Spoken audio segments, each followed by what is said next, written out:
Psychopaths, a ruthless breed who can lie, manipulate and even murder with no hint of conscience or remorse. And what's the murder of a few people? They thought of you as Jesus Christ. I am. But the truth is, there may be one in your office.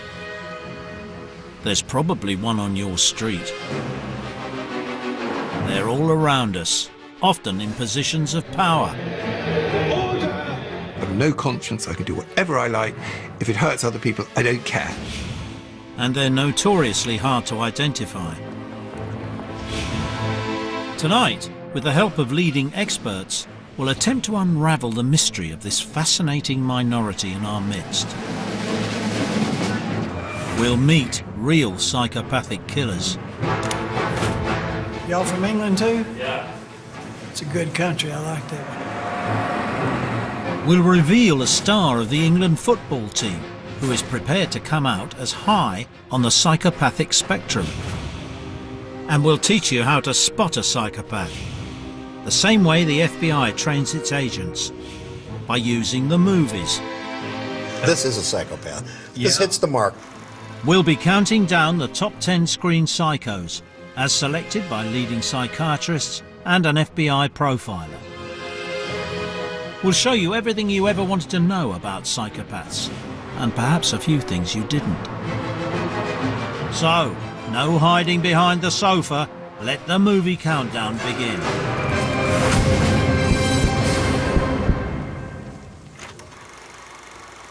In at number 10 in our Psycho movie countdown, it's the mother of them all.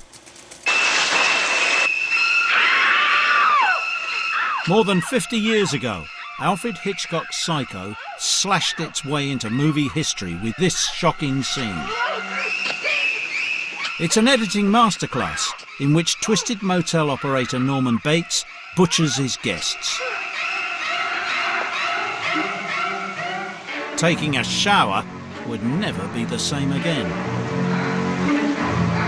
I got the whole story, but not from Norman. I got it from his mother. It's sad when a mother has to speak the words that condemn her own son, but I couldn't allow them to believe that I would commit murder. Norman Bates hears his dead mother's voice in his head, but here's the irony. For a film that spurred a whole genre of psycho movies, Hitchcock got it wrong. Norman Bates is no psychopath. Psychiatrists would be more likely to diagnose him with multiple personality disorder. So what is a psychopath? What makes them tick? And why are we so fascinated by them?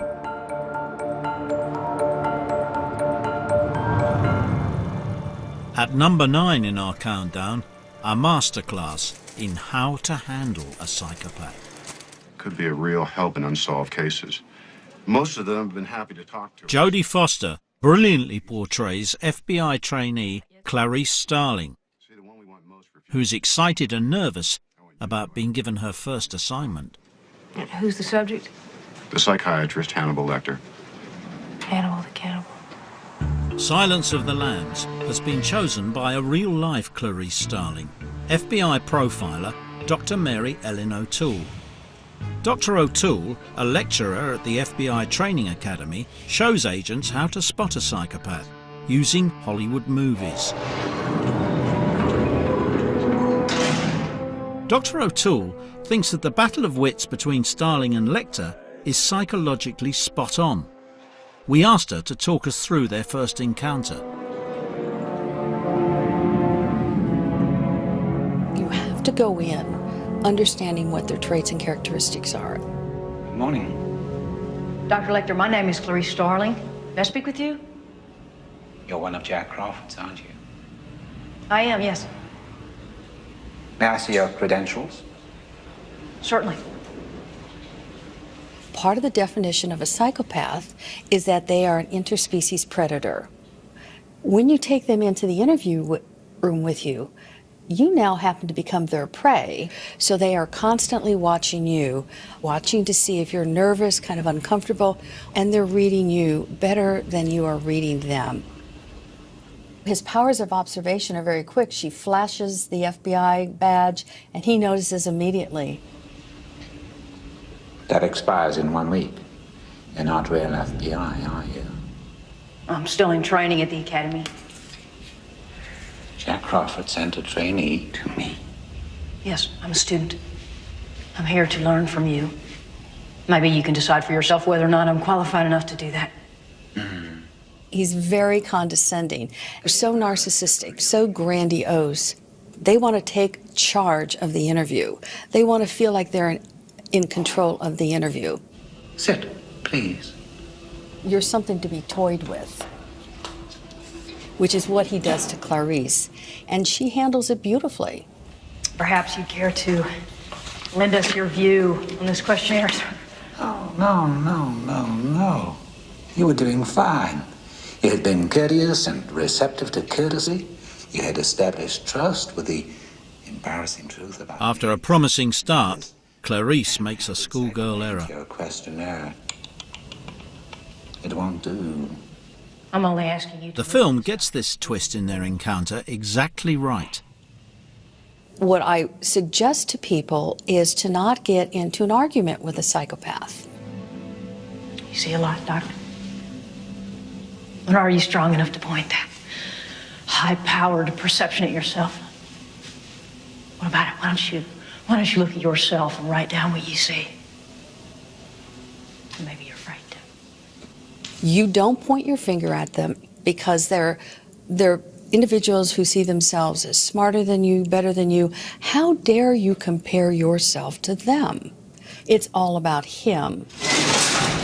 When Lecter feels challenged, he reasserts control. A census taker once tried to test me. I ate his liver with some fava beans and a nice Chianti. So it's a B- for Agent Starling on her FBI report. According to Dr. O'Toole, there's a secret to spotting a psychopath, and it was developed thanks to the pioneering work of psychologist Dr. Robert Hare. What is a psychopath? I've described psychopaths as social predators, a sensation-seeking, uncaring, callous individual who is prone to violate the rules of society. Greg is a psychopathic bastard. Striking ability to deceive, to manipulate, to con other people, emotions that are seem very superficial and very shallow. There's a stunning lack of empathy and a lack of guilt or remorse for what they've done. Dr. Hare has spent 40 years studying psychopaths. He's come up with a system for identifying and measuring them based on a cluster of key personality traits. Here are just a few of the traits he's identified.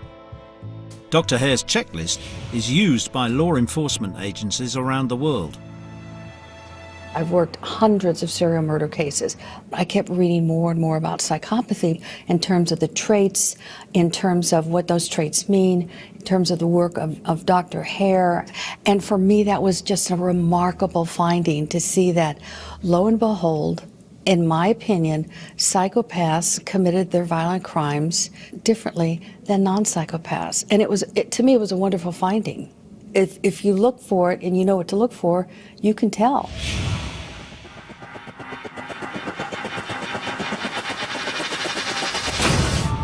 Now let's see how the psychopath checklist works in the hands of an expert. Dr. Michael Stone is a world-leading specialist on psychopathy. We've been given access to travel with him for a face-to-face meeting with a convicted serial killer. Well, today we're going to see Charles Frederick Albright, commonly known as the Eyeball Killer. Dallas, Texas. In the early 1990s, 3 prostitutes were found murdered here. But these were no run-of-the-mill killings. Even hardened police officers were shocked when pathologists discovered a pattern of bizarre mutilations on the bodies. As part of the autopsy, the medical examiner had to open one eye and then the other, and it was a young woman who did it, and when she did, she gasped, and she said, "The eyes are gone." The man police arrested was Charles Albright, a church-going family man who turned out to be hiding a long criminal record for theft, fraud and sexual assault. When we searched the house, we found frog legs, snakes, lizards, some of which had parts of them, including eyes, removed.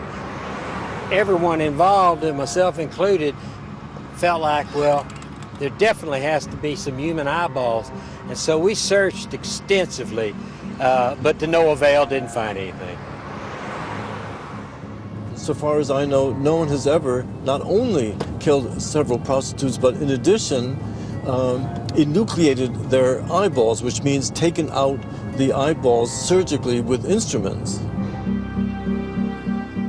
For 20 years, Albright has turned down all requests for interviews. Until now. Taking out the eyeballs, it seems to have some important psychological motive. What it is in his case, I'm hoping I might be able to learn something about today.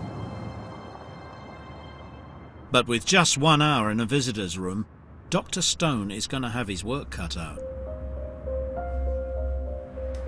Charles Albright is held in a maximum security prison in Amarillo, Texas. He's considered too dangerous to ever be released. So what can I help you with? Well, have you tried to picture the kind of person that would have an interest in eyeball snatching, or whatever you want to call it? I don't know. It'd have to be fairly sick, I would think.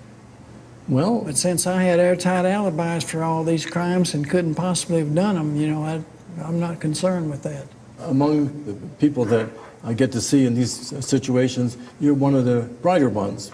I was considered to be smart, but I could have cared less. Reading, writing, whatever youngsters do, because I was double promoted 3 times. I took French in college, and I took Spanish in high school and college. I have a propensity to learn. What you would put first among your hobbies and talents? I was an excellent photographer. Oh. I'm a Van Gogh fan and Rembrandt fan. He tried to do a lot of things in his life. He collected wine. He learned to ballroom dance. He was a portrait painter. He memorized Keats. He went to Mexico for a while to become a bullfighter. He was this kind of guy that you would sit with at a dinner party and listen mesmerized, awestruck. When you were growing up, you had all these different skills. You could paint, you could play the piano, you knew French and Spanish and so on. Did you have any dream that, well, when I grow up, I want to be a fill in the blank, you know, some particular kind of career or person? Well, I thought for a while I wanted to be a surgeon or a doctor, something. That's the reason I took pre-med. Yeah. And I was good at anatomy. Mm-hmm. Well, when you go way back with Charlie's life, this is where some of the questions begin about him, which was his relationship with his adoptive mother, who adopted him when he was 15 months old. And she was always trying to get him to do things with her, including taxidermy. We lived not far from a creek, and we would walk down there and get toad eggs and frog eggs and catch a snake or two and butterflies. And I collected all this stuff. We turned the corner one day, and she says, well, look, there's a little dead bird in the street. A little sparrow or something. She says, let's take it home and see if we can mount it. Yeah. It's not easy. First thing, you have to take the skin off like a coat. Very carefully, or you cut through that thin bird hide or whatever. Then once you get it off, you have to save that body and duplicate it out of straw. It's a lot of work. Was it true about her being real close with money, that she used buttons instead of the somewhat more expensive eyes that they used in stuffed animals and things like that? That's true. She had a big box, a button box. She said, go pick out something we can use for the eyes. And, you know, it was perfectly good. Throughout his life, Charlie has had an obsession with people's eyes. I can tell you which nerves come through right here that you have to deaden in case I just got In the cut right supraorbital here. framing, that kind of stuff? Yeah, through that supraorbital framing. Right. The ophthalmic division of the trigeminal nerve. That's it, number 5. Yeah. Yeah. Yeah, so you knew some of those Comes things. through the infraorbital branch here. Right, and then there's one down the mental framing. Yeah, down but here. what is that nerve? Well, the one, Yeah, this one. the mandibular. 7th facial nerve. Does it take a certain finesse to get an eye out without damaging too much of the surrounding tissue? Well, I wouldn't think so. You would not? I wouldn't think so. You think it'd be easy to do? Well, it might not be real easy, but I think a person could do it.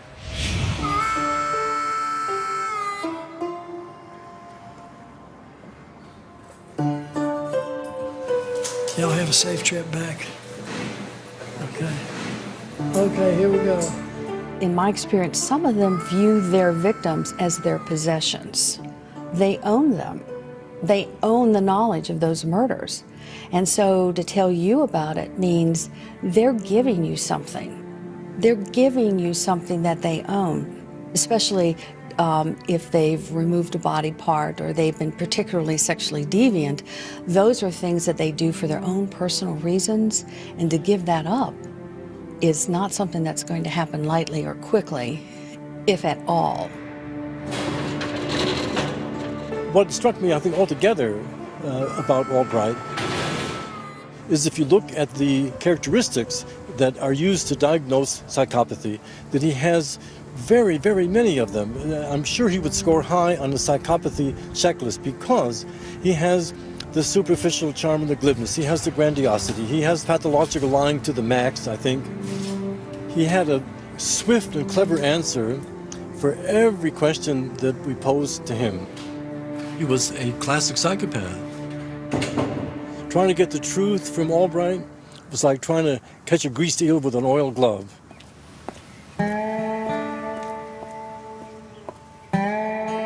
Despite his claims of innocence, Charles Albright can't help reveling in his dark notoriety. I'm Charles Albright, the supposed Texas eyeball killer. You're watching Psychopath Night on Channel 4.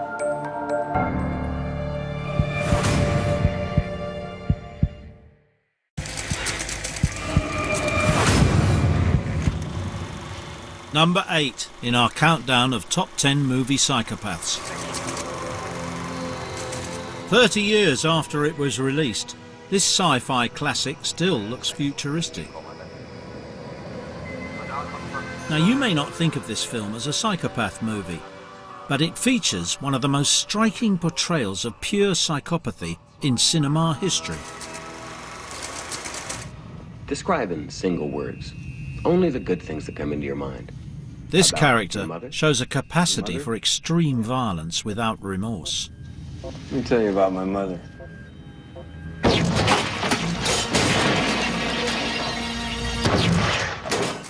But the psychopaths in Blade Runner aren't human. He can lift 400-pound atomic loads all day and night. The only way you can hurt him is to kill him. Here's the problem. It's almost impossible to spot the difference between Harrison Ford's convincingly hard-boiled detective and the expressionless replicants he is tasked with tracking down. The only way to identify them is by a fictional empathy test that neuroscientists today might recognize. Do you mind if I smoke? It won't affect the test. All right, I'm going to ask you a series of questions. Just relax and answer them as simply as you can. This film has been selected by psychopathy experts, neuroscientist James Fallon and Oxford University psychology professor Kevin Dutton. The empathy test is an interesting one, isn't it? The experts like the realism of this scene because a good way to spot a psychopath is to test their capacity for empathy. You're reading a magazine, you come across a full-page nude photo of a girl. Is this testing whether I'm a replicant or a lesbian, Mr. Deckard? Just answer the questions, please. And in terms of the whole empathy side of this with the replicants, they obviously have no empathy toward anybody else. Yeah. And so just on that basis alone, I mean, it's very psychopathic. Yeah. So No, that way, right. I think these are psychopaths. You're watching television. Suddenly you realize there's a wasp crawling on your arm. I'd kill it. There's a coldness to her response that alerts Harrison Ford and Jim Fallon that something is wrong. This is a psychopath. I think this hits the mark. Not 100%, but it's pretty good.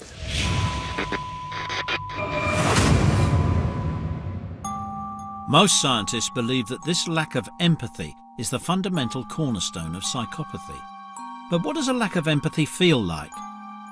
Time now to meet our second specimen of the evening. She's a high-powered lawyer and a diagnosed psychopath. My pen name is Emmy Thomas, and I'm a former law professor. I'm a current attorney. I think I always knew that I wasn't quite like other people. During college, I recognized that I was a very manipulative, cunning person who was unable to connect to anyone on more than a superficial level, obsessed with power, and willing to do anything to get ahead. I was not a victim of child abuse, and I am not a murderer or a criminal. You would like me if you met me. I'm quite confident about that because I have met a statistically significant sample size of the population, and they were all susceptible to my charms. Ms. Thomas is a 30-year-old Caucasian female seeking an assessment of her personality, particularly the presence of psychopathic traits. Most notably in Ms. Thomas's clinical presentation were egocentrism, sensation-seeking, interpersonal dominance, verbal aggression, and excessive self-esteem. These results are highly consistent with a psychopathic personality structure. I have chosen to call myself a sociopath because of the negative connotations of psycho in the popular culture. The first time I went to see a therapist, I think I was 15 years old, and my mom wanted me to go see the therapist. I didn't seem to emotionally connect with people. I didn't really seem to have this sorts of emotional reactions. In fact, my father, one time we were sitting there watching television, and there was some sad boy, you know, he had cancer or something, and he was kind of speaking funny, and I was making fun of him, and my dad asked me, horrified, "Have you no empathy?" When I think of the word empathy, I think of it as this kind of bizarre trait. And I think empath, expresses to me the oddity that I consider empathy to be. This is somebody who claims to feel what other people are feeling. And isn't that kind of weird? Emmy Thomas feels that one movie is a particularly realistic portrayal of psychopaths.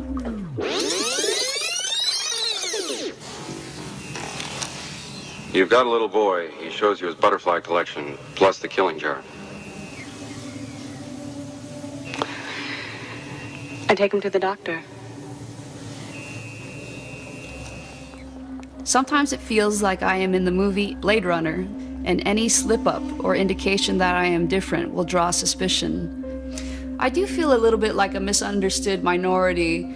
The only thing that you can sort of hope if you're a sociopath is that you are going to lie well enough and wear the mask well enough and hide in plain sight such that nobody will ever find out that you're a sociopath.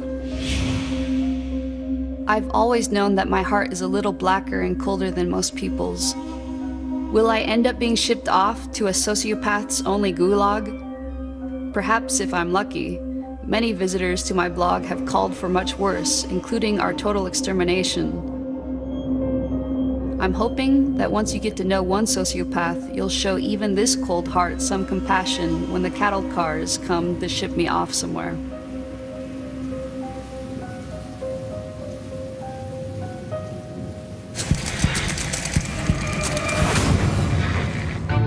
Well, you've heard her side of the story.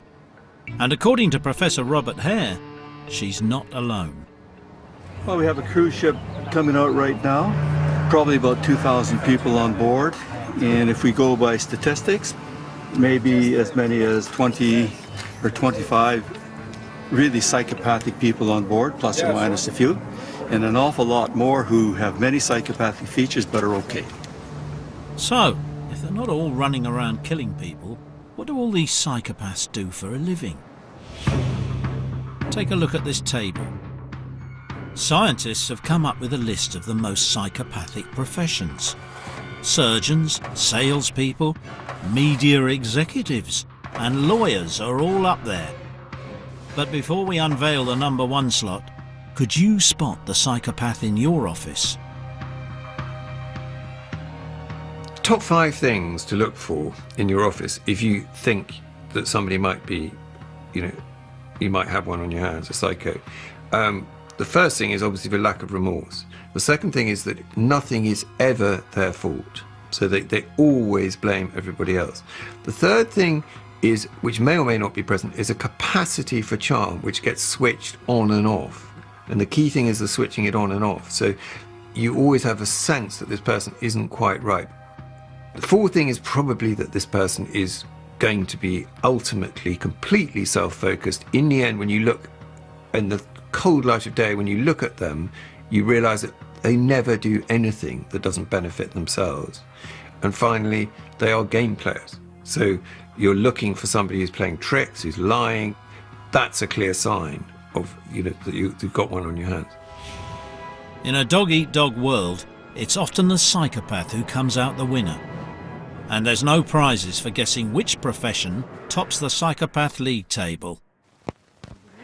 I'm here to introduce a fabulous new game. It's called banking. Everyone's doing it.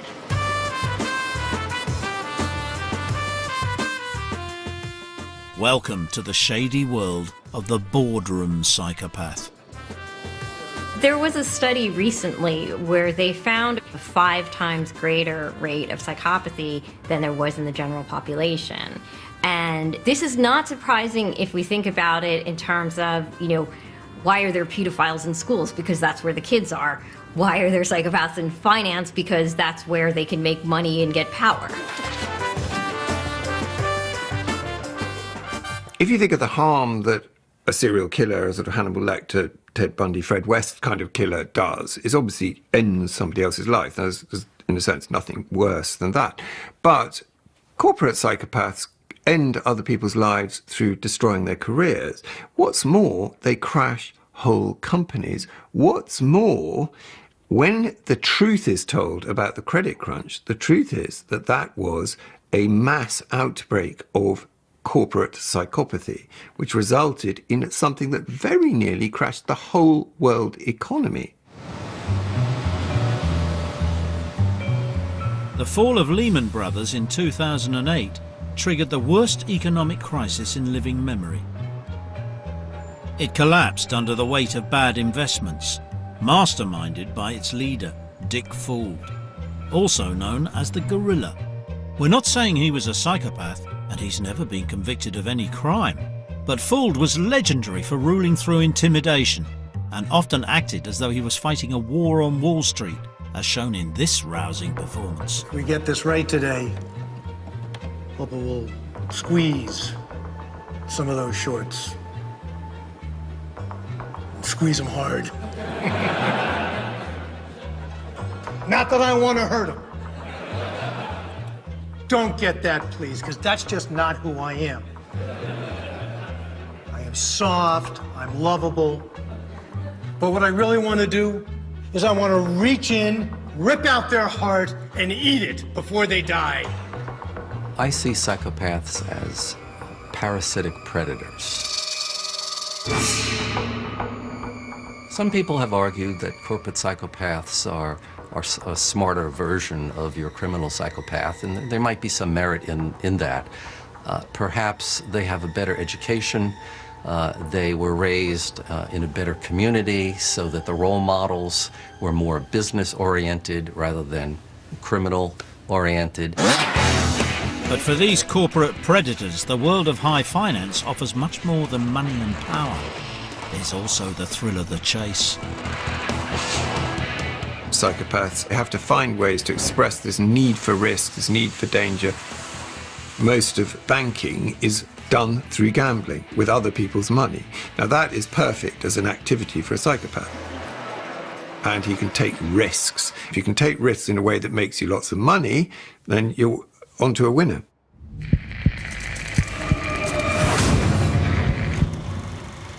And so we've reached number 7 in our countdown. The most famous film depiction of a corporate psychopath. Ought to be a picture of you in the dictionary on a persistence kid. Yeah. Now listen, Jerry, I'm looking for... Gordon Gekko may look like any other high-flying banker, but his violent language reveals the ruthlessness beneath the suave exterior. Looks as good as on paper. We're in the kill zone, pal. We're lock and load. Lunch? Oh, you gotta be kidding. Lunch is for wimps. Okay, Billy, I'll talk at you. In that film, he makes a speech in which he comes to the conclusion greed is good. Greed is right. Greed works. Greed clarifies, cuts through, and captures the essence of the evolutionary spirit. Greed in all of its forms. By the end of that speech, you're almost agreeing with him. You're almost saying, yes, greed is good. You're right. You know, the way to go. It's brilliantly done by Oliver Stone as a way of demonstrating the power of psychopathy.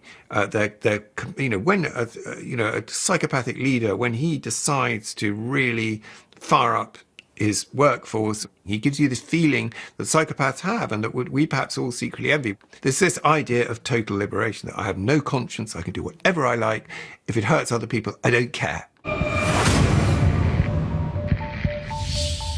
Whether we're talking about cold-blooded killers or callous professionals who can destroy careers, even entire economies, all the experts agree that psychopaths are very, very bad news.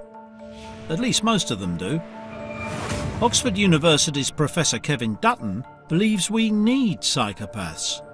Psychopaths can be ruthless, they can be fearless, they can be focused, they can be cool under pressure, but these characteristics in themselves are not necessarily bad things.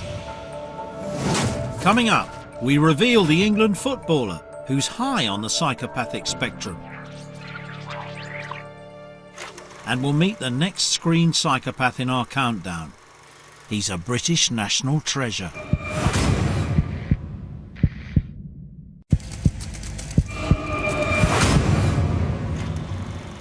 Welcome back to our countdown of the top 10 movie psychopaths. Daniel Craig's James Bond may be hot on sex appeal, but one expert psychologist has Bond as a stone-cold psychopath.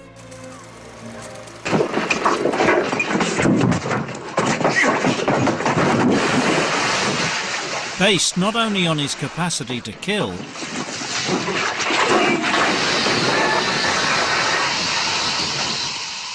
but also his compulsion to joke about it. Shocking. Bond has been nominated as a top 10 psychopath by Oxford Professor Kevin Dutton. It's a controversial choice, but it looks like even Bond's bosses at MI6 are beginning to share his suspicions. I'd like to start with some simple word associations. Just tell me the first word that pops into your head. For example, I might say day, and you might say wasted. In this game of word association, Bond's answers become ever more revealingly psychopathic. Gun. Shot. Agent. Provocateur. Woman. Provocatrix.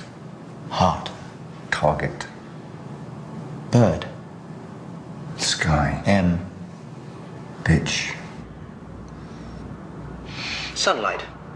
Swim. Moonlight. Dance. Murder. Employment.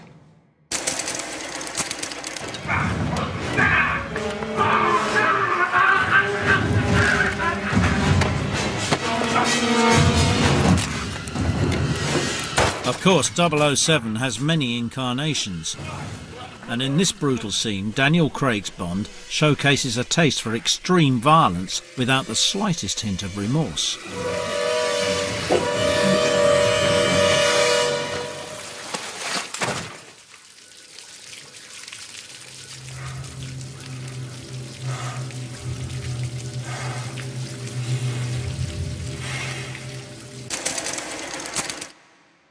By comparison, Roger Moore's Bond scores high on the psychopathic checklist for superficial charm and grandiosity.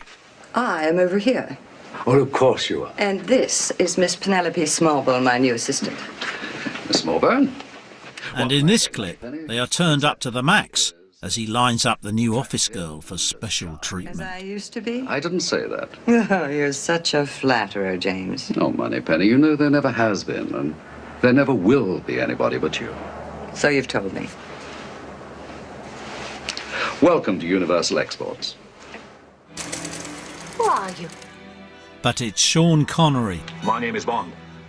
who hits the psychopathic jackpot with an unbeatable combination of charisma, Yes, as a matter of fact, there is. There is something I'd like you to get off your chest. brutality, not a hint of empathy, Where is Ernst Stavro Blofeld? and always a killer line. Speak up, darling, I can't hear you.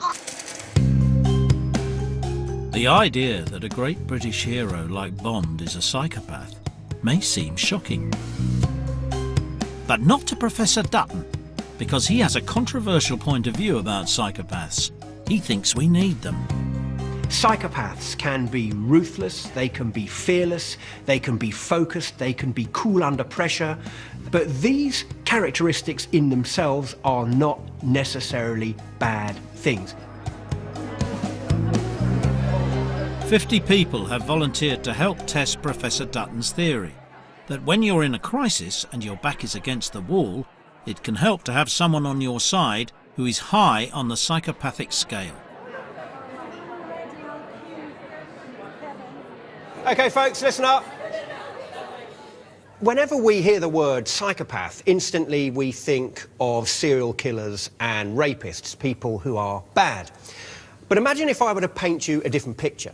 Imagine if I were to tell you that the arsonist who burns your house down might also, in a parallel universe, be the hero most likely to brave the flaming timbers of a crumbling, blazing building to seek out and drag out your loved ones. We're actually referring to a specialised group of individuals, and being a psychopath is not a matter of all or nothing. It's not a black or white affair, but rather psychopathy, a little bit like height or weight or intelligence, is on a spectrum along which each of us have our place. Now, what we're going to do here today is we're going to put you through a series of tests which should differentiate those of you who are high on the spectrum and those who are low on the spectrum, okay? So if you're happy with that and you're ready to go, if you'd like to file off upstairs, we'll get the show on the road.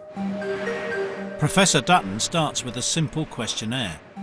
You can take this test yourself by going to the Channel 4 website. It's an accurate indicator of courage, ruthlessness and risk-taking abilities, all traits which the more psychopathic will have in spades. I hope to think I'll be quite low on the spectrum. I like to think I'm a nice person, but then again I'm quite competitive, so I want to win. I hope pretty low. Yeah. I hope pretty high.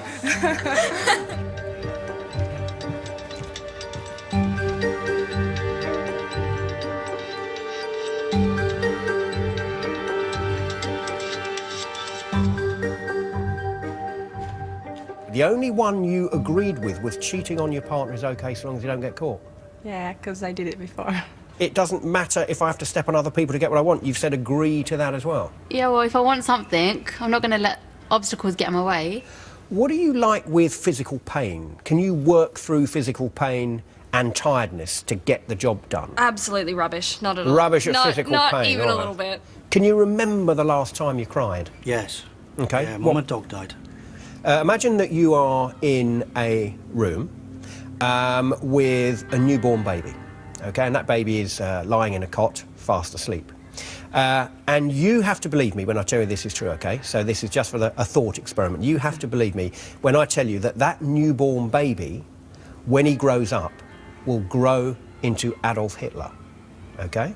You have got a pillow in that room and you've got 2 minutes.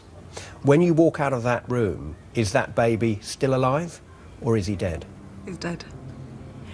I'll kill the baby. Yeah? He's gonna be dead. I will not kill the baby. Logically, I Yeah. agree that Okay. that should be done, but I would not have an easy time doing it. Is that baby still alive or is he dead? Dead. No hesitation whatsoever. Adolf Hitler, no. No. Based on his questions, Professor Dutton now has an idea of where each volunteer lies on the psychopathic scale. This person weighed in with a score of 23, and that is Ikra, I Want You. With a score of 22 is Mike. Professor Dutton's narrowed the group down to the most psychopathic pair, Mike and Ikra, and the two least psychopathic individuals, Melissa and Erin. And if Dutton's theory holds true, the high scorers should come out on top in his next test. But first, as evidence for his theory that some psychopathic traits are a positive advantage, Kevin wants to introduce someone you may have heard of. He's a former star of the England football team and a self-confessed high scorer on the psychopathic scale. Psychopath Night welcomes David James. What is one of the best things about being high on the psychopathic spectrum? So you can just literally just put everything to one side and focus on one thing. Emotional detachment from all the performance. I mean, it's a weird one because you're performing in front of loads of people who are emotional. For me, and I've said this publicly, it's kind of like we do our job so you can be emotional. Do you think that in order to get to the very top, you need to be high on the psychopathic spectrum? To get to the top, no. To stay at the top, I think, yeah. To stay there, then you have to be able to deal with these pressures. What would you say were the downsides? Lack of social ability. Yeah, I can't do the empathy thing. FA Cup final 2008. We win the cup, hugging each other. Yeah, fantastic. I was like, yeah. And then the lads were going around and seeing the fans. And I sort of stood there clapping. I was looking at them going, yeah, you enjoy that, it's good. You think I'm just stood here, just looking at everyone else enjoying themselves, and I was quite happy with that. David James, congratulations. What emotions are you experiencing? I don't know what to say for once. Another hard game. A bit scrappy, but deserved to win. Yeah. To prove his point that psychopathic traits can be a good thing, Professor Dutton has got one more challenge lined up for his volunteers. The bungee jump is a gold standard test of nerve and bottle. In fact, fear of heights is one of our most common phobias. Professor Dutton's hoping to demonstrate that when faced with a daunting challenge, it's often the psychopathic amongst us who rise to the occasion. Psychopaths are optimists, they're positive. They have a remorseless ability to focus on what they can get out of a situation, often to the expense of safety, danger, other people's feelings, and indeed even their own pain. In a competitive head-to-head test, I would put my money on people who are high on the psychopathic spectrum to win, hands down, every time. I'll give it a go. You give it a go? Yeah. All right, mate. Sounds like fun. High-scoring Mike doesn't disappoint. Oh, the cage. And it's going up. Great. It's going up? Yep. Are you going up with it? If you want me to, that's fine. I've been up in a cherry pickup. Okay. But you're going to be... Favourite thing, but you're going to be coming down? Yep. On the end of a bungee rope? Nope, not a chance. No. Sorry, no. Definitely not doing it? Not even a little bit. And the first of the low scorers has thrown in the towel immediately. This is a bungee jump setup we're looking at here. Yep. Okay. The other low scorer, Melissa, is also wavering. So, I guess I'm not thrilled. It's up to you. Your call. Your call. Sure. What we want you to do is a bungee jump. From that high? From that high. We told you it was going to be interesting. up to you. Okay. You up for that? Yeah. You sure? Yeah. Okay. Psychopaths are a phobia-free zone. The brains of psychopaths are wired up in such a way that they don't feel fear and anxiety like the rest of us. So I think I'm going to back out. I'm sorry. No problem. True to form, the last of our low scorers has quit. 3, 2, 1, bungee, lean forward. And with one small step, Mike makes a giant leap for Psychopaths. But will Ikra take the plunge and strike a winning blow for Team Psycho? Don't look down. Nice deep breaths. How can I not look down? Look out onto the horizon. Keep talking to me. Okay, stop now.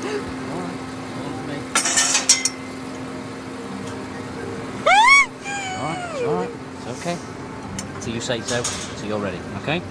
What I want you to do, put one arm across there, hold on to your harness. Okay, hold the arm across there, You're hold on holding to your me, arm. Yeah, I've got you there, you feel me? Yeah. Okay, I've got you there. 2, 1, bungee, lean No, forward. no. No. Okay, No way. okay, it's alright. No way. It's alright, got you, going now. 2, 1, bungee, lean forward.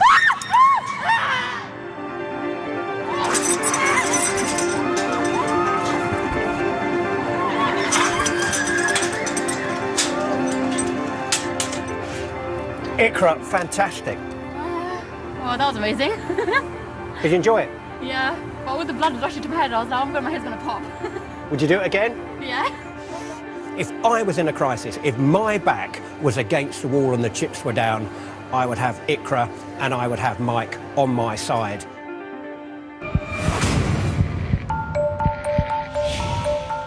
The closer you look at psychopathy, the more complicated and intriguing it becomes.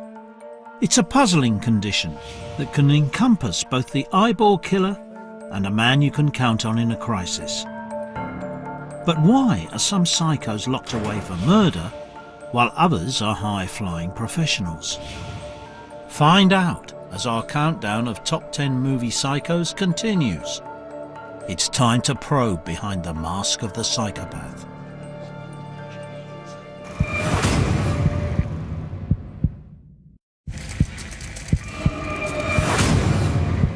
We've reached number 5 in our countdown of celluloid psychopaths, and they don't come any more deadly than this smooth talker. In this film, Matt Damon plays the talented Mr. Ripley as a charming, well-mannered and, on first appearances, well-rounded individual. Dickie Greenleaf? Who's that? It's Tom. Tom Ripley. And in this scene, he deftly wangles his way into the world of two rich socialites, played by Gwyneth Paltrow and Jude Law. Hello. Well, I knew you, so I suppose you must have known me. The brilliance of this portrayal is that Ripley seems so plausible as an unassuming tourist. This is Marge Sherwood. Tom, sorry, what is it? Ripley. How do you do? How do you do, Marge? But beneath the mask of normality lies a psychopathic killer. God's... Oh, God! No! Stop! Stop! Please! Please!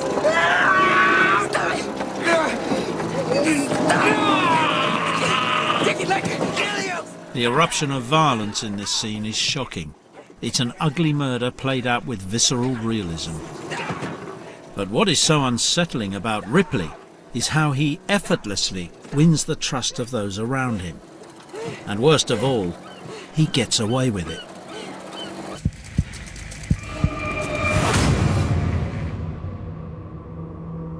"30 years ago, this man gave the world an object lesson in how a persuasive facade can mask a true psychopath. And in one of the most controversial murder trials in US history, he almost got away with it." Los Angeles had been terrorized by a string of sadistic killings. This is the location where we found Judy Miller's body. On November 1st, 1977, my partner and I got a call that we had a nude young female whose body was found up here on Alta Terrace Drive. There was no doubt that she had been murdered. There were ligature marks around her neck, and when we eventually, there were some ligature marks on her ankles also. After the bodies of 10 women and girls were found dumped on hillsides around the city, the killer became known as the Hillside Strangler. We called that the week that was, from the 20th to the 29th. I think we had 5 found within a 9-day period. After the biggest manhunt in LA's history, police arrested 27-year-old Kenneth Bianchi, a charming family man who didn't match up with most people's image of a crazed killer. Well, I came there hoping to find a better job. I've always wanted to go to California. The sun, the girls, the beaches, you know, the dreams. You don't think of the smog and the crazy city. And well, the first time I met him, he was standing there looking out the window at the traffic below, and he turned around as I walked in, and he had this great big smile. "Liz, I've heard so much about you. How are you?" He strides across the jury room, hand out, and, you know, you automatically react to that. He was good looking, he was charming, he knew how to make friends, so he was someone that you wouldn't be afraid of. I don't remember. I was just asked that not too long ago. I seriously don't remember. Can't remember what you ran the 100 in? It couldn't have been very good. But Bianchi's charm offensive didn't stop after his arrest.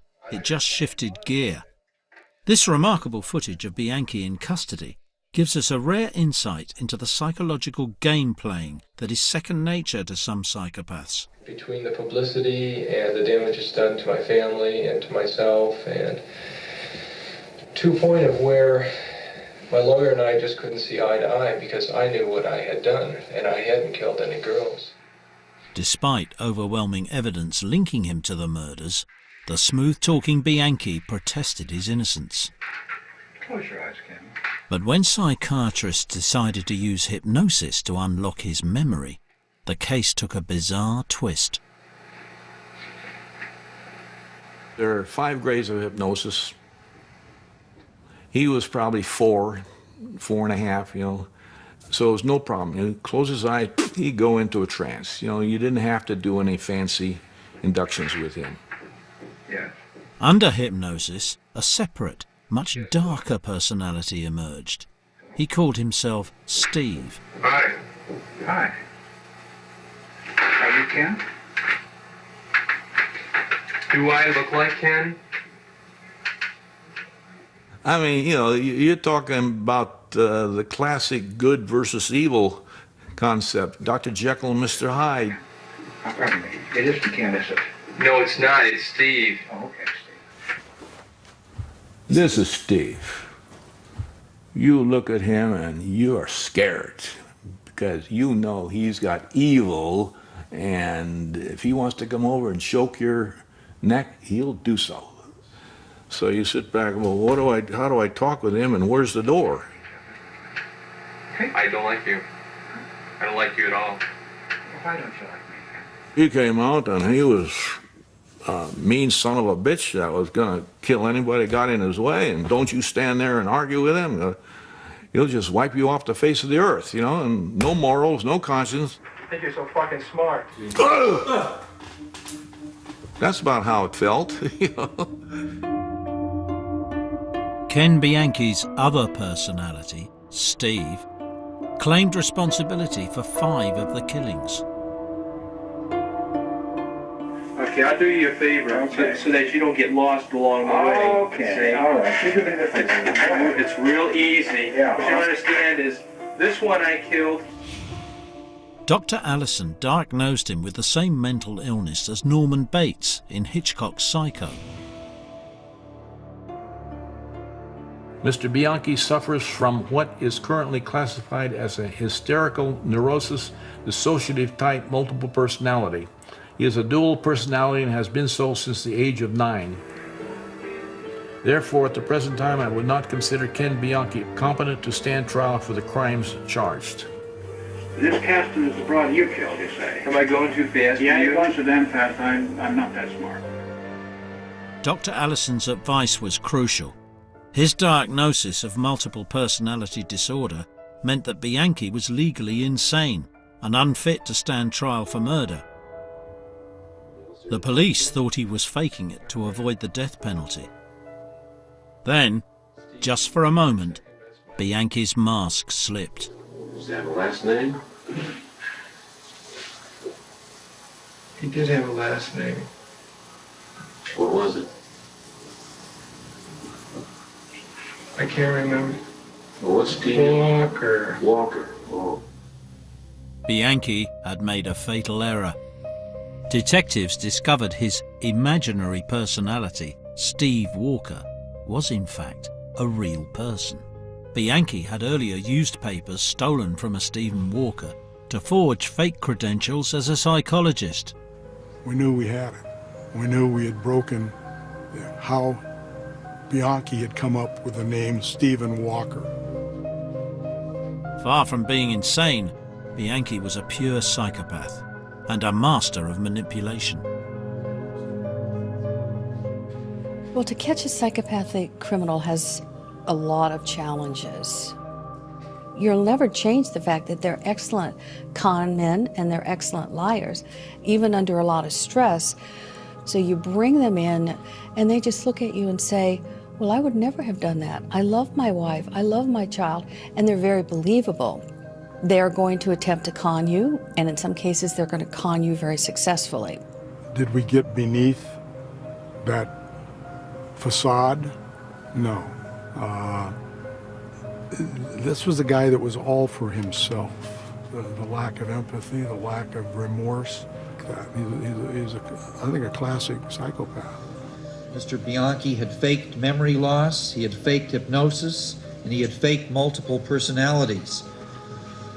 In this, Mr. Bianchi was unwittingly aided and abetted by most of the psychiatrists who naively swallowed Mr. Bianchi's story hook, line, and sinker.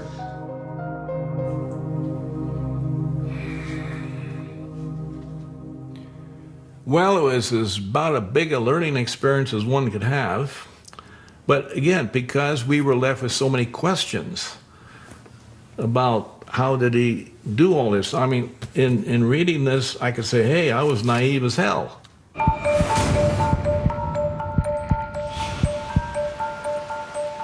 One big question remains. What do we do with psychopaths? Should we lock them up, or can they be cured? And how can you tell if a cure has worked if you can't trust a word they say? Join us after the break as we go deeper into the mind of the psychopath.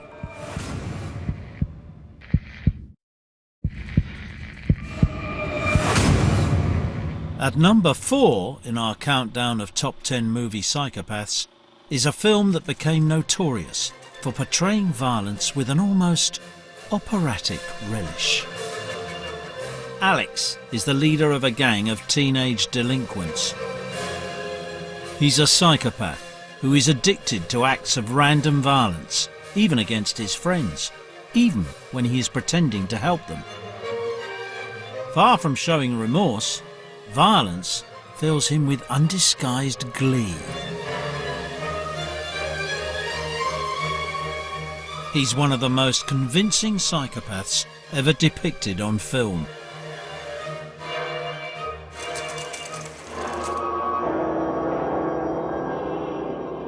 The film is less realistic in this scene. Doctors try to cure Alex with a kind of aversion therapy in a bid to rewire his brain and wean him off his psychopathic instincts for violence. He's force-fed a diet of disturbing imagery. Like it was done in Hollywood.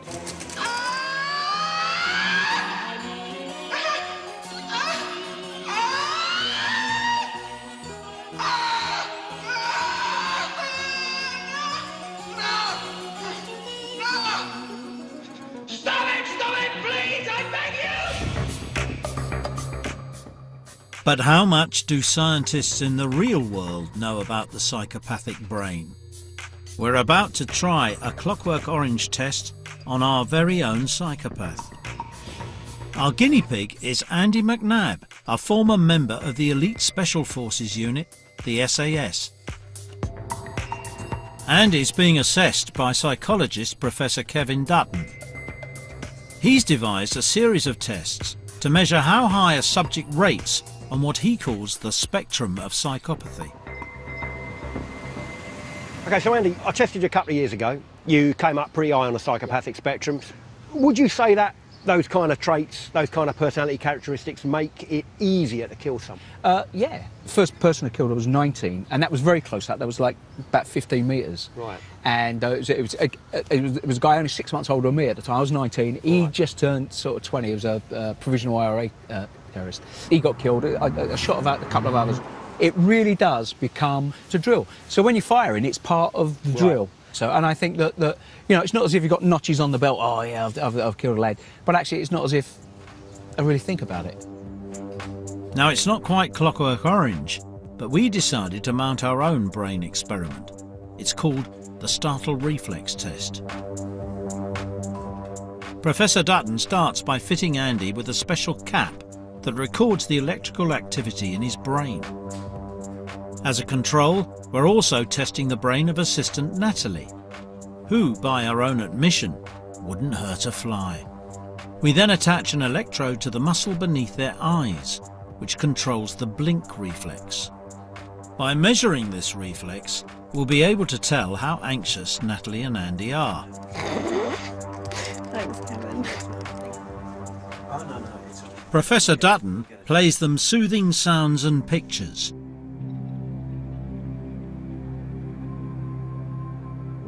But not for long.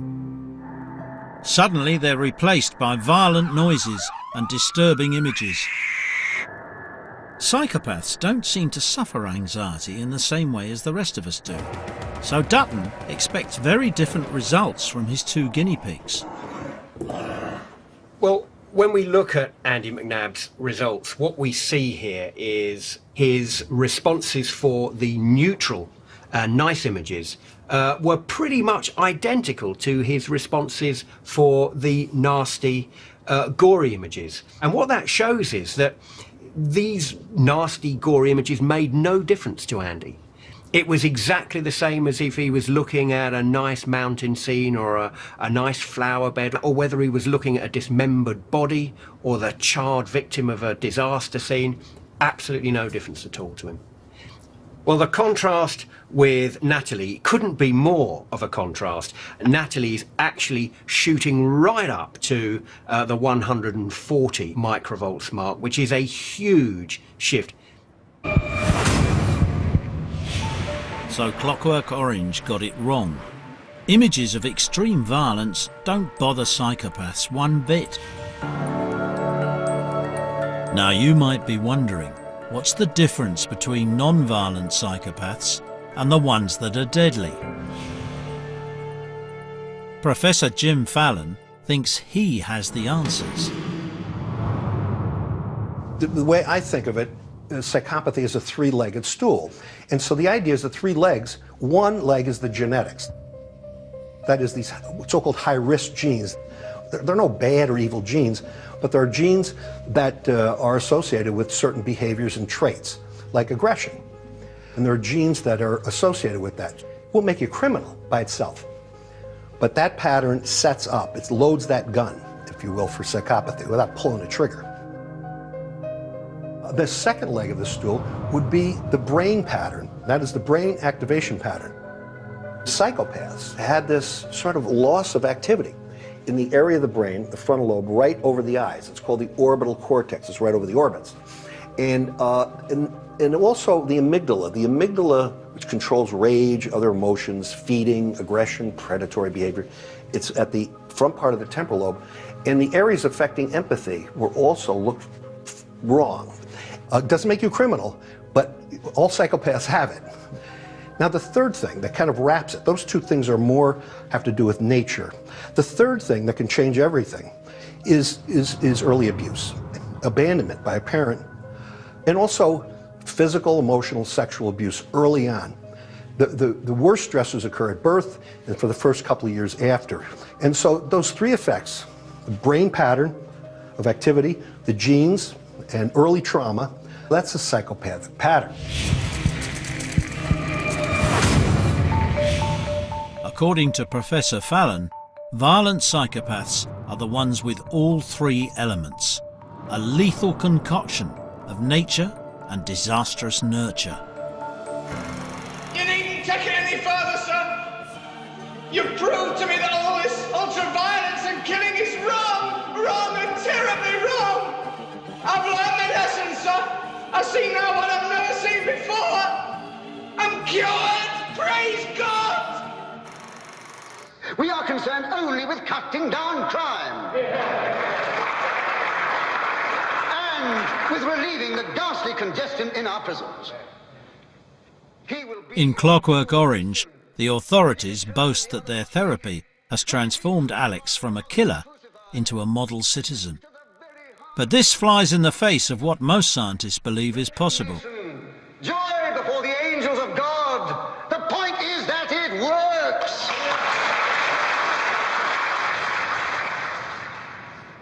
But one expert claims psychopaths can be cured, and that he's done it. Dr. Bob Johnson believes that the third leg of the psychopathic stool, childhood trauma, is the key to unlocking their condition. In the 1990s, he was a psychiatrist at the maximum security Parkhurst prison, home to some of Britain's most dangerous psychopaths. Now, I spoke to 60 murderers, including 6 serial killers. In every case where I could get their confidence, there was a childhood trauma of some sort or other. Absolutely without exception. I call it frozen terror. And what happens is that the small child is bullied, mum dies, some trauma happens, and the child can't say, just a minute. The child puts it in a box. Denial, projection, whatever you call it, dissociation, puts it in a box, and the box remains because you open the lid and it's terrible inside. So my task was to persuade them to have a look inside because the box is now empty. And when they did trust me, had a look, saw that it was empty, they grew up. Dr. Johnson claims that having confronted their childhood terror, his violent psychopathic patients became calm and orderly. He seemed to be on the road to the holy grail of psychotherapy, a cure for psychopathy. But other experts disagree and find Dr. Johnson hard to believe. Bad news. Psychopathy is like diamonds, it's forever. One of the offenders that we interviewed actually made the statement. He said, the problem is that I'm a cat in a world of mice. And nobody understands why I'm doing what I'm doing. What I'm doing is perfectly normal for a cat. Quite interesting. So what are the implications? Well, one implication is that if you engage in the standard traditional therapeutic treatment program, say in a prison, trying to change the behavior and the attitudes and personality traits of a psychopath, what are you really doing? You're trying to change a cat into a mouse. That's absolute rubbish in my view, absolute rubbish. That's taking the psychopath's view of the world as a psychopath sees it. Now that's most unsatisfactory. I don't accept that at all. A cat in the world of, I mean, that's mythology, that's ridiculous. It's not a question of cats and mice, it's a question of human beings. Now, the cat in this context is going to learn to simulate a mouse. They'll use all the appropriate language, and I can pretend. So they know the right words in prison, they know exactly what to do. There are my ways, I'm going to be a better person, I've done all these things. But we're probably still dealing with a cat. Many experts think that psychopaths are born and little can be done to help them. But if that is the case, what does it mean for children who have the condition? Coming up, what to do when your child is a psychopath. I don't want to kill my son, but I will if I have to.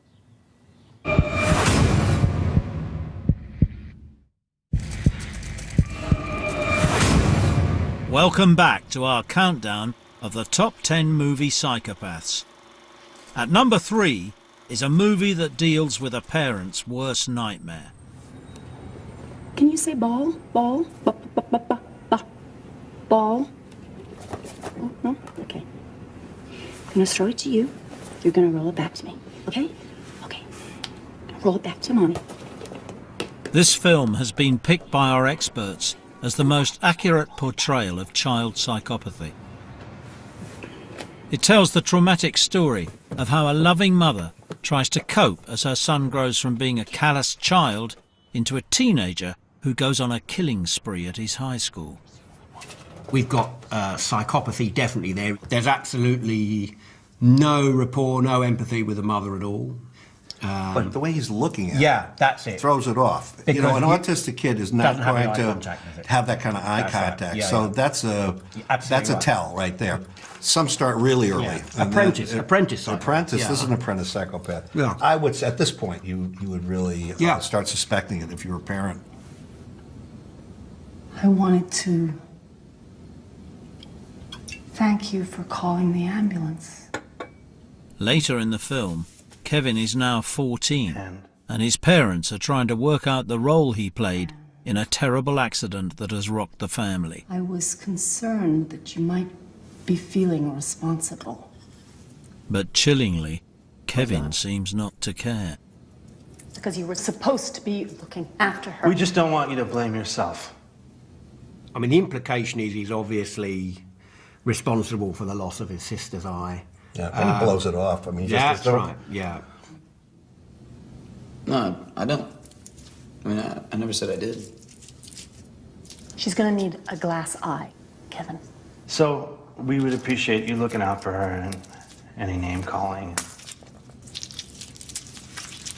You don't really remember being a kid much, do you, Dad? So he's just gonna have to suck it up. There is absolutely no remorse. In fact, he's reveling in it. Out of the clips we've seen so far, Number one. Yeah.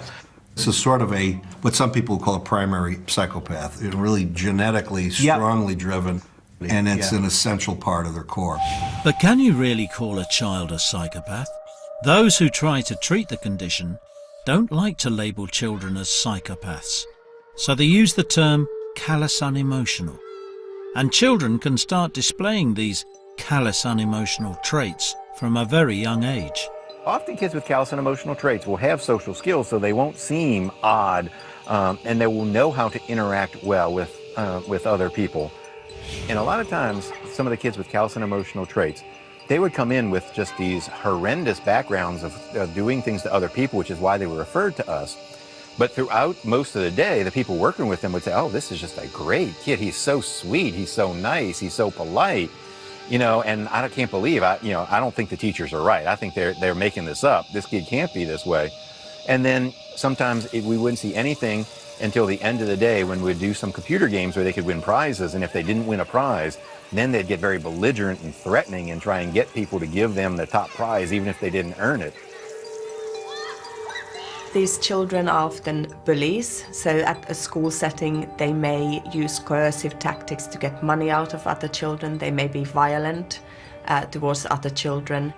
They don't mind about the distress that their behavior might cause for other people. They don't show a lot of emotions, except when it gets them something. You know, if they think that they can get what they want by being charming and complimenting you and saying nice things about you, they'll do that. If they think the way to get what they want is to scare you and intimidate you, they will do that. I think the parents that I have spoken with have expressed that they feel almost a little bit scared. They feel like their children don't have this normal emotional resonance with other people than they see in their other children. So the parents just don't really feel like they can reach their children, if you like.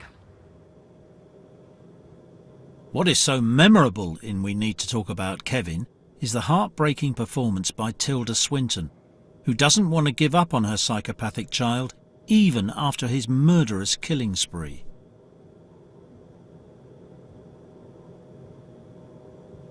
Your time's up.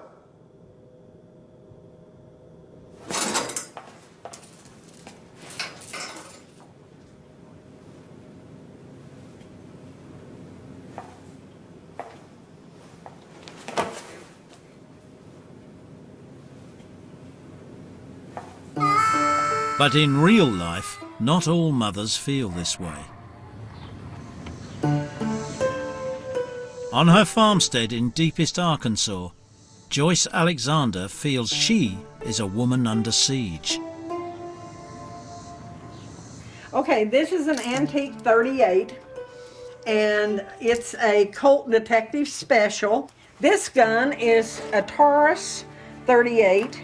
I carry it when I'm out on the farm. And this is by the same company that manufactured my little 38. This is called a Taurus Judge. This stays on my bed under my Bible. But Joyce isn't protecting herself from thieves or vagrants. She says she's protecting herself from her own son. My son, I believe, wants to kill me because I turned him into the police. He was my son and I loved him. I knew what a psychopath was, but I couldn't emotionally accept it.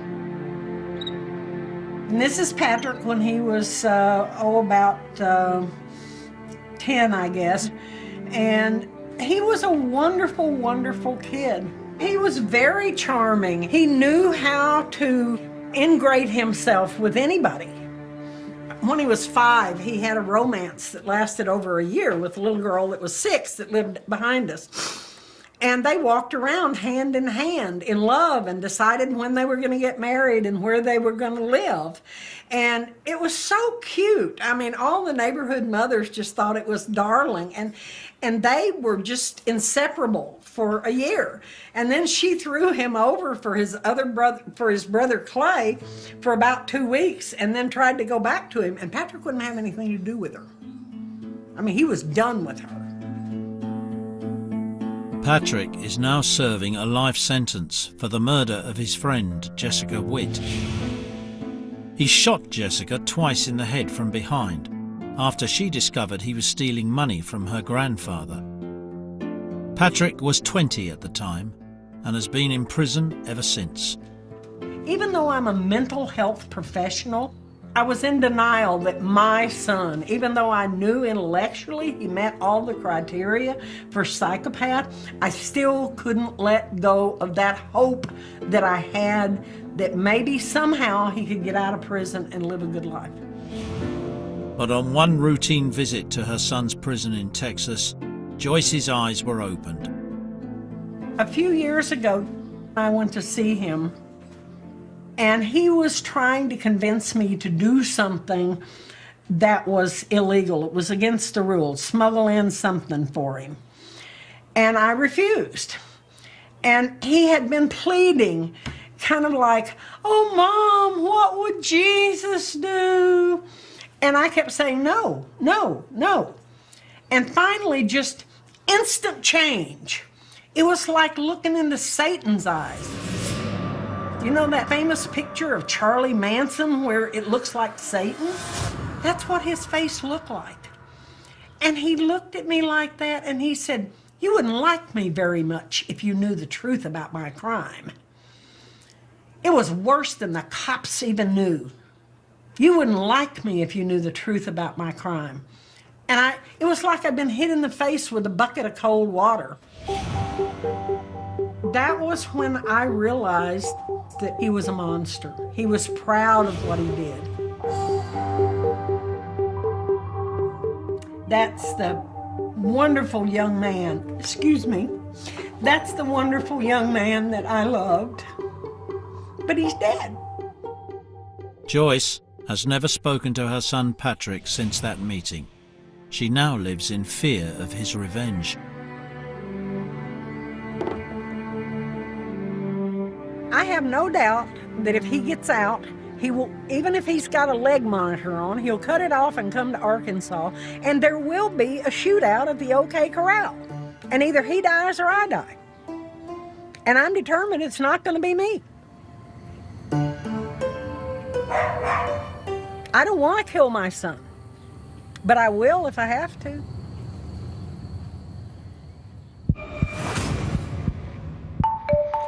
Coming up, we reveal the most realistic psychopath in movie history.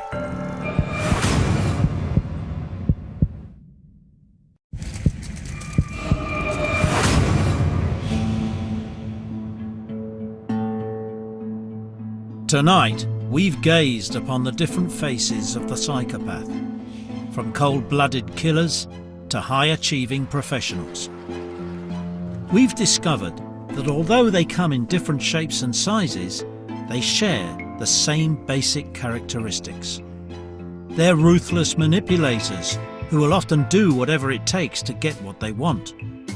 We've also seen how FBI profiler Mary Ellen O'Toole uses Hollywood films to teach agents how to spot a psychopath. And she's been talking us through some of her prime examples. It's nearly time to reveal the winner. But first things first. In the runners-up spot, it's a high-achieving professional who's also handy with a knife. Haiti, she's out of the woods. Dr. O'Toole selected this film for its pitch-perfect portrayal of psychopathic grandiosity. Nice going, people. By the way, everybody, it's great to be at St. Agnes. Is that why you didn't give Dr. Alec Baldwin plays a high-powered surgeon whose showboating charm masks extreme egotism. Riley, do you have a God complex? This is not acceptable. No, let him address me. Jed? No, it's about time I got to give some answers here. Stop typing. This is all. When he's hauled before a disciplinary committee for wrongly removing a woman's ovaries, he reveals the true mindset of a psychopath. Which makes me wonder if this lawyer has any idea as to the kind of grades one has to receive in college to be accepted at a top medical school. If you have the vaguest clue as to how talented someone has to be to lead a surgical team. I have an MD from Harvard. I am board certified in cardiothoracic medicine and trauma surgery. I have been awarded citations from 7 different medical boards in New England, and I am never, ever sick at sea.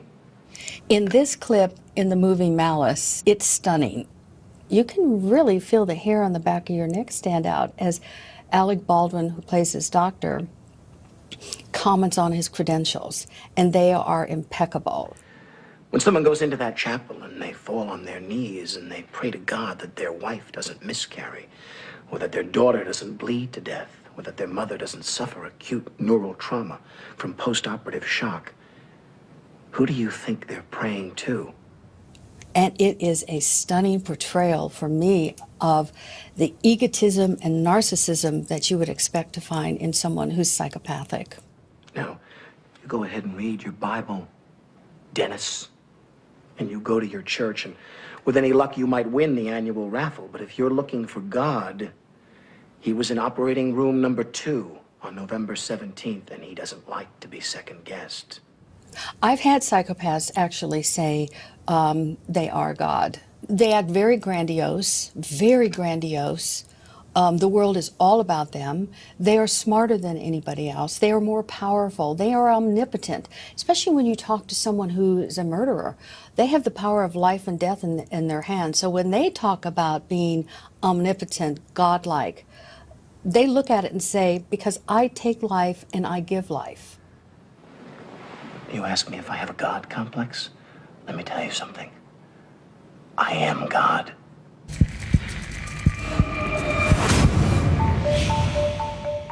Ever since Alfred Hitchcock's classic horror movie Psycho came out more than 50 years ago, we've been fascinated by psychopaths.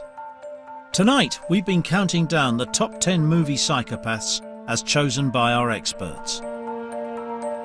We've discovered that they come in many different shapes and sizes, but each of them has captured some of the key traits of psychopathy: callousness, lack of empathy, superficial charm, coolness under pressure, and fearlessness.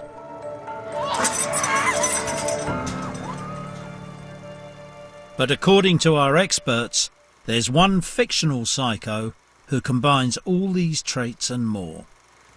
The moment has come to reveal our #1 top movie psychopath. The winner, Heath Ledger, is the Joker.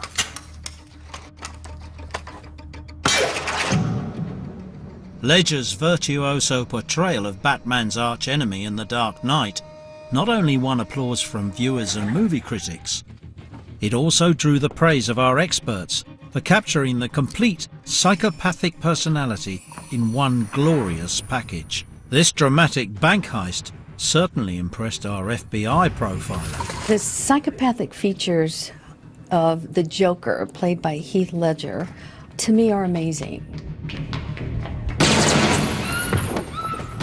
The bank robbery, though, is what we would call a takeover bank robbery, which is, it's very loud, it's noisy, he's yelling, everybody down, everybody down.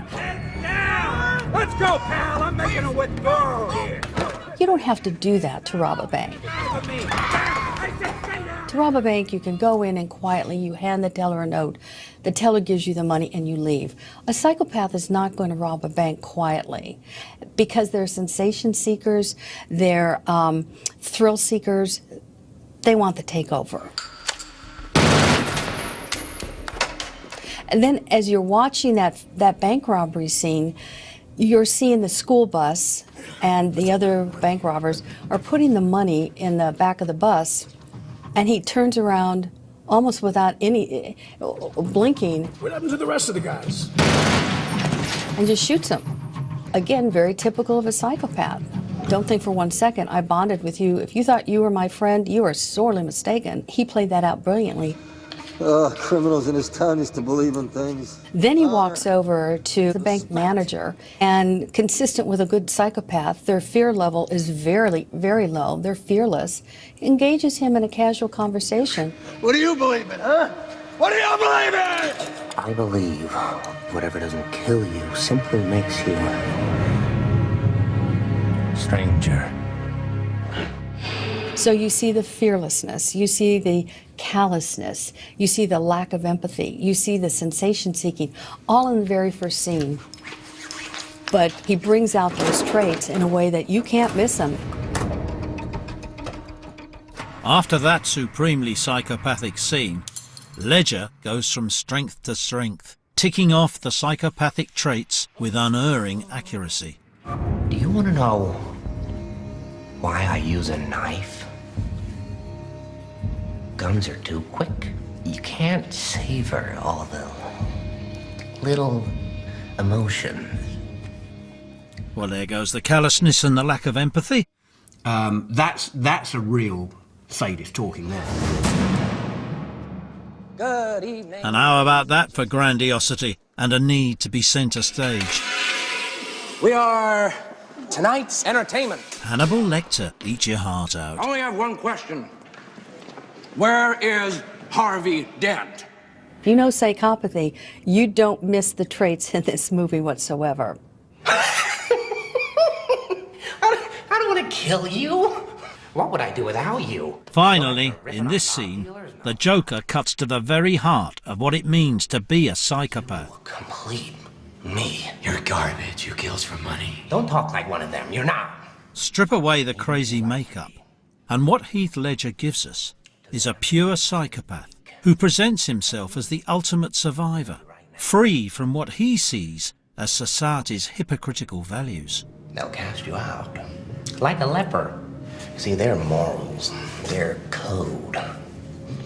It's a bad joke. Dropped at the first sign of trouble. They're only as good as the world allows them to be. I'll show you. When the chips are down, these civilized people, they'll eat each other. See, I'm not a monster. I'm just ahead of the curve. Perhaps this is why we're so fascinated with psychopaths. For all their destructive tendencies, they enjoy a freedom from the rules of society that we secretly envy. They're the stuff of our nightmares and our fantasies.